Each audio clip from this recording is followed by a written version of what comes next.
Hello guys, welcome back to YouTube channel. ദേ ആരെങ്കിലും നമ്മുടെ ചാനൽ ലൈക്ക് ചെയ്യാനും പിന്നെ കൂട്ടത്തിൽ സബ്സ്ക്രൈബ് ചെയ്യാനും മറക്കരുതേ. മറന്നിട്ടുണ്ടെങ്കിൽ ഒന്ന് ചെയ്തേക്കണേ, കാണുന്ന കൂട്ടത്തിൽ തന്നെ. പിന്നെ ദാ ഈ കാണുന്ന നമ്മുടെ തോട്ടത്തിൽ കുറച്ചധികം തക്കാളി ചെടികളാണ്. തക്കാളികളെല്ലാം പഴുത്ത് നിൽപ്പുണ്ടായിരുന്നു. പിന്നെ കുറേ തക്കാളികൾ നമ്മുടെ കരിയിലക്കിളി എന്ന് പറയും ഇവിടെ.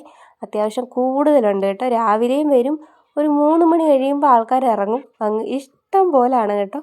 പിന്നെ തലങ്ങും വിലങ്ങും ഇരുന്ന് തക്കാളി കഴിക്കാനുള്ള പരിപാടിയും പിന്നെ തക്കാളിയിൽ പൂവൊക്കെ ഉണ്ടല്ലോ, അതെല്ലാം അത്യാവശ്യം അവർ കൊത്തി കഴിക്കുന്നുമുണ്ട്. പൂവൊക്കെ പോയിക്കോട്ടെ, നമുക്ക് ഏറെ തക്കാളി നിൽപ്പുണ്ട്. പിന്നെ ഈ പഴുത്ത തക്കാളി ഒരു 2-3 അവർ കഴിച്ചിട്ടുണ്ടായിരുന്നു. അപ്പം ഞാൻ ഓർത്തുന്ന രാവിലെ പൊട്ടിക്കാമെന്ന് വിചാരിച്ചതാണ്. അപ്പം മോള് സ്കൂളിൽ നിന്ന് വന്നിട്ട് അവൾ പൊട്ടിച്ചെടുത്തോളാമെന്ന് പറഞ്ഞതുകൊണ്ട് ഞാൻ പിന്നെ ഓക്കെ അങ്ങനെ കല്ല് തന്നെയാണ് അതെല്ലാം പൊട്ടിച്ചെടുക്കുന്നത്. ഞാനും മോനും കൂടെ അവിടെ നിൽപ്പുണ്ട്. പിന്നെ പച്ചയല്ല, ഒരു പഴുത്ത് വരുന്നതെല്ലാം എടുത്തപ്പോൾ ഞാൻ പറഞ്ഞു മതിയടാ, അതവിടെ നിന്നോട്ടെ എന്ന് പറഞ്ഞു. അപ്പോൾ ഏകദേശം ആൾക്ക് ഇത്ര തക്കാളി കിട്ടിയിട്ടുണ്ട് കേട്ടോ. ഒരു 14 എണ്ണത്തിൽ കൂടുതൽ കിട്ടിയിട്ടുണ്ട്. അങ്ങനെ തക്കാളിക്കൊട്ടയായിട്ട് ഒരാൾ നേരെ വീട്ടിലോട്ട് വിട്ടിട്ടുണ്ട്. അങ്ങനെ പിന്നെ എനിക്ക് കുറച്ചുകൂടെ ചെടിയൊക്കെ നനയ്ക്കാനുണ്ട്. ഇത് നമ്മുടെ ബാക്കി തക്കാളികളാണ്. ഇനിയും കുറച്ച് പഴുത്ത് വരാനും അതൊക്കെ വളരാനുണ്ട്, അതും കൂടെ കേട്ടോ.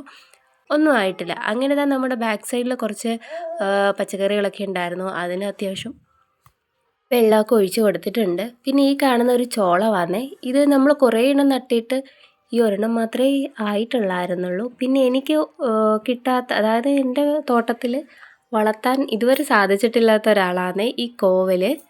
ഇത് നല്ല കോവയ്ക്ക ഉണ്ടാകുന്ന ഒരാൾ എനിക്ക് തന്നതാണ്. പിന്നുള്ള ഒരു കോവലെന്ന് വെച്ച് കഴിഞ്ഞാൽ ഇത് തനിയെ കിളുത്തതാണ്.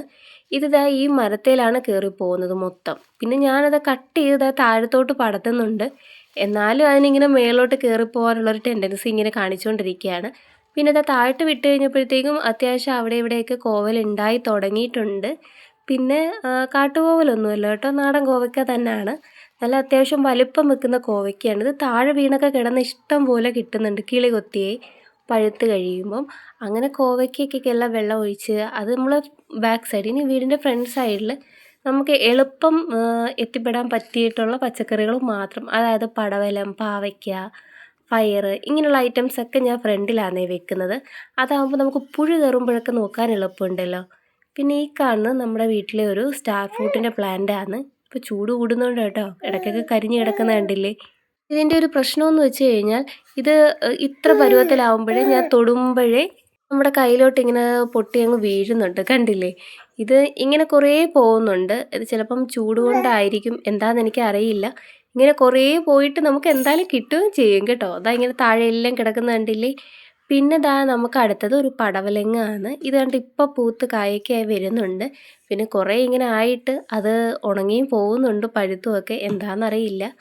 പിന്നെ ഉള്ളത് നമ്മുടെ ഈ കുട്ടി പാവൽ. ഇതിൽ പാവയ്ക്കയൊക്കെ ഡാർക്ക് ഗ്രീൻ കളറും പിന്നെ എല്ലാം കുട്ടി ഉണ്ട പാവയ്ക്ക ഉണ്ടല്ലോ, ആ ഒരു ടൈപ്പായിട്ടാണ് നിൽക്കുന്നത്. ഇനി വളം കുറവ് കൊണ്ടാണോ എന്താണെന്ന് എനിക്കറിയില്ല. ഇതിലുണ്ടായിരിക്കുന്ന എല്ലാം ഇങ്ങനെയാണ് വലിപ്പം വെച്ച് വരുന്നതേ ഉള്ളൂ. പിന്നെ മുരിങ്ങക്ക, പിന്നെ ഈ നിൽക്കുന്നത് നമ്മുടെ വഴുതനങ്ങയാണ്, പർപ്പിൾ കളർ വഴുതനങ്ങ. പിന്നെ ചുമ്മാ അതിലൊന്ന് പോയി നോക്കിയപ്പോഴേ നമ്മുടെ പേരയ്ക്ക ഒരെണ്ണം താഴെ വീണ് കിടപ്പുണ്ടായിരുന്നു. അപ്പോൾ ഇത്രയുള്ള നമ്മുടെ വീഡിയോ, നമ്മുടെ ഗാർഡനിലെ ചെറിയൊരു ഗാർഡൻ വീഡിയോ ആണ്. വേറൊരു വീഡിയോ ആയിട്ട് പിന്നെ വരാവേ.